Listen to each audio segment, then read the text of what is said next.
नमस्कार, आर्यावर्त टाइम्स में आप सभी का स्वागत है।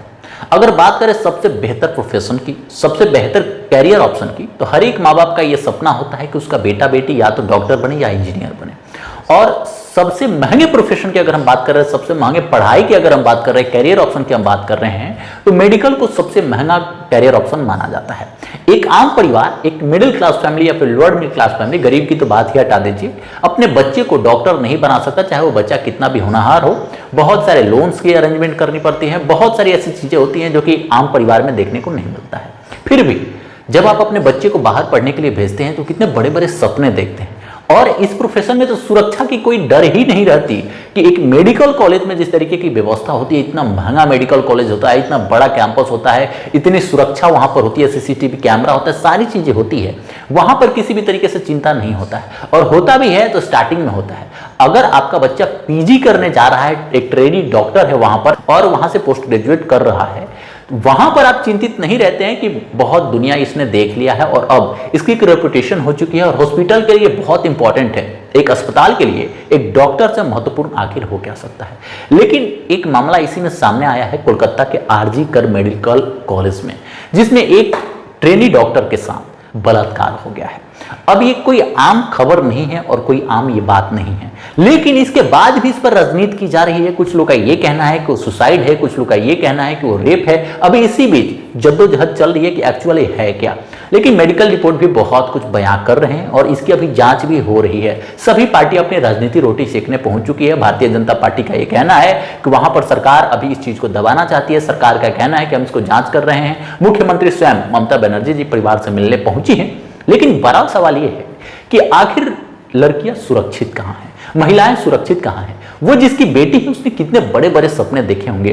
वो जब घर से बाहर निकल करके गई होगी तो कितना प्राउड हुआ होगा कि हमारी बेटी डॉक्टर है और ट्रीटमेंट करने जा रही है। यहां पर दो चीज होता है एक डॉक्टर के लिए। एक तो वो पुण्य का काम करता है कि लोगों की हेल्प हम कर रहे हैं, लोगों को जिंदगी दे रहे हैं, हम इस काबिल बने हैं, भगवान को धन्यवाद देता है। और दूसरा कि बहुत अच्छा प्रोफेशन है, समाज में एक अलग रिस्पेक्ट देखने को मिलती है, रुतबा है, पैसा है, सब कुछ है।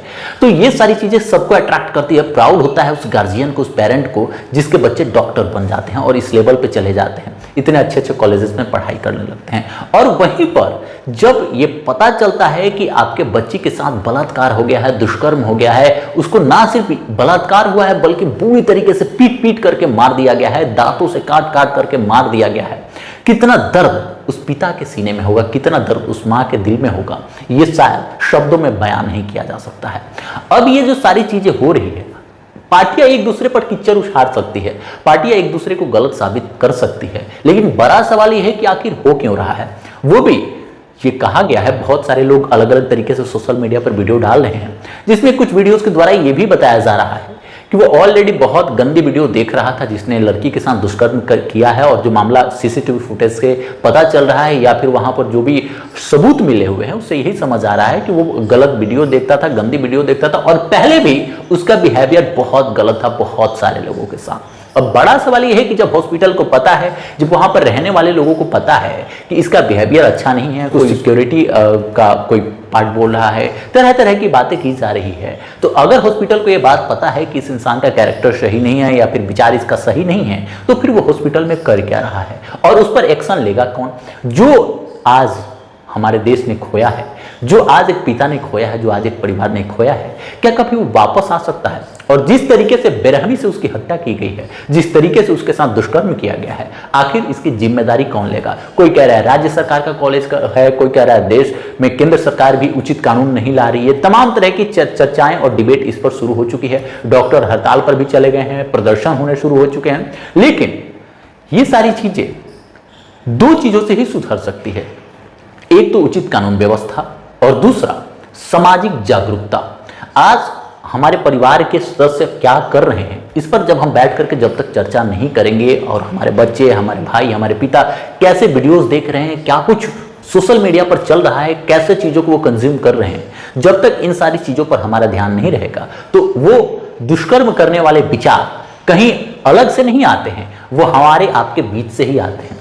जो युवा आज की डेट में भटक चुके हैं, जो युवा आज की डेट में इसी चीज को जबरदस्ती को ही जिंदगी समझते हैं, तो तो ये निश्चित तौर पे निंदनीय है और सही जागरूकता की जरूरत है। तो इसके लिए भी सरकार को ही उचित कदम उठाने चाहिए और कई संस्थाएं तो इसको लेकर के काम कर रही है, लेकिन सही जगह पर बेहतर तरीके से इस चीज को और बढ़ावा दी जाए, पहला बात ये। दूसरा कि जितने लोग ऐसे केसेस में फंस रहे हैं, जितने लोग ऐसे केस में शामिल हो रहे हैं, उन सबको उससे भी बेहतर तरीके से, उससे भी बुरे तरीके से, उससे भी खतरनाक तरीके से प्रताड़ना दी जाए और शायद हो सके तो जो खतरनाक से खतरनाक सजा संभव है भारतीय संविधान में वो उसे दी जाए।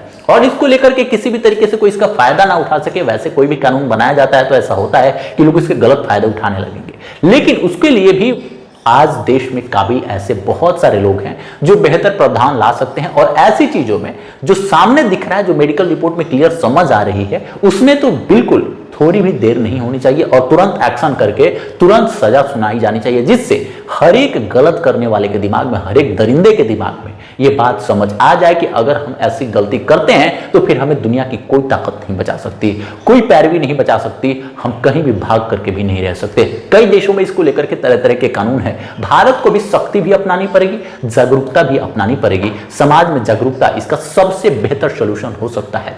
हमारे आपके परिवार के लोग किस तरीके से जीवन जी रहे हैं, जीवन में उनके क्या कुछ चल रहा है, इन सभी चीजों को हम सभी को भी देखना होगा, तभी जाके ऐसी चीजों को रोक लगाया जा सकता है। ये दरिंदे जो कहे जाते हैं, जो दुष्कर्म करने के बाद दरिंदे शब्द से निकल करके आते हैं, वो किसी के भाई होते हैं, वो किसी के बेटे होते हैं, वो किसी के पिता होते हैं। यही लोग होते हैं, कहीं ना कहीं उनके रिश्तेदार रहते हैं, परिवार उनका भी होता है, लेकिन जब दूसरे की बेटी जब उनको अकेले दिखती है, दूसरे की बहन अकेले दिखती है, तो उन्हें पहचानने से इनकार कर देते हैं। म्यूचुअल अंडरस्टैंडिंग की वहां पर कुछ बात ही नहीं रह जाती है। बेरहमी से मारा गया है, बहुत बुरी तरीके से पीटा गया है, और सोचिए कि वहां पर क्या हालात होगा हॉस्पिटल के। जो वहां पर कॉन्फ्रेंस रूम बनाया गया है, जिसमें वो चिल्लाई भी होगी, तड़पी भी होगी, बाहर आवाज इसलिए नहीं आया होगा क्योंकि कॉन्फ्रेंस रूम आज की तारीख में बनाया जा रहा है, खासकर हॉस्पिटल्स में, कि बाहर आवाज ना जाए, साउंड प्रूफ बनाया जा रहा है। तो ऐसी व्यवस्थाएं बेहतर तो हैं टेक्नोलॉजी के हिसाब से, लेकिन कहीं ना कहीं इसका जो नुकसान है वो उस बेटी को सहना पड़ा, जो डॉक्टर बनके अपने माता पिता का नाम रोशन कर रही थी, जो अपने माता पिता के लिए जीना चाहती थी, जो अपना भी एक बेहतर सुंदर परिवार लेकर के चल रही थी। आखिर उसके साथ ऐसा क्यों हुआ और इसकी जिम्मेदारी कौन लेगा? सुरक्षा तो बेहतर होना ही चाहिए, लेकिन हर एक तरीके से विशेषज्ञों की राय लेकर के इस पर भारत सरकार को कड़े कानून के साथ साथ जागरूकता अभियान भी शुरू करना चाहिए, और तरह तरह से लोगों को इसके लिए क्लियरेंस उनके दिमाग में दी जानी चाहिए कि अगर हम किसी के साथ कुछ गलत व्यवहार करते हैं, चाहे वो कोई भी व्यवहार हो सकता है, जरूरी नहीं है बलात्कार ही, कोई भी व्यवहार हो सकता है, अगर हम कर रहे हैं तो वो बहुत बड़ा हम दंड के भागी बन रहे हैं। ऐसी खबरों के लिए आर्यावर्त टाइम्स को सब्सक्राइब जरूर कीजिएगा। लेकिन ये दिल दहलाने वाली खबर है कि अगर एक डॉक्टर हॉस्पिटल में सुरक्षित नहीं है, जो हॉस्पिटल के लिए सबसे इंपॉर्टेंट है, तो वहां पर मरीज की क्या हाल होगी, वहां के मरीजों की क्या सुरक्षा के इंतजाम वहां पर होंगे, और मरीज कितने सुरक्षित होंगे, गरीब कितना सुरक्षित है आज देश में, ये जरूर समझने की बात है। उतने बेहतर परिवार की लड़की जो डॉक्टर बन सकती है, पढ़ने लिखने में भी तेज, हर एक तरीके से तेज, और इसके साथ साथ फैमिली भी उसका एक अच्छे लेवल पे है, और हॉस्पिटल में उतने बेहतर पोजीशन में है, ट्रेनी डॉक्टर है, जो बहुत इंपॉर्टेंट है हॉस्पिटल के लिए और समाज के लिए भी। अगर वो सुरक्षित नहीं है तो फिर एक आम लड़की कैसे इस देश में सुरक्षित रहेगी? इस पर सबको विचार करना होगा। मिलता है नेक्स्ट वीडियो में। धन्यवाद।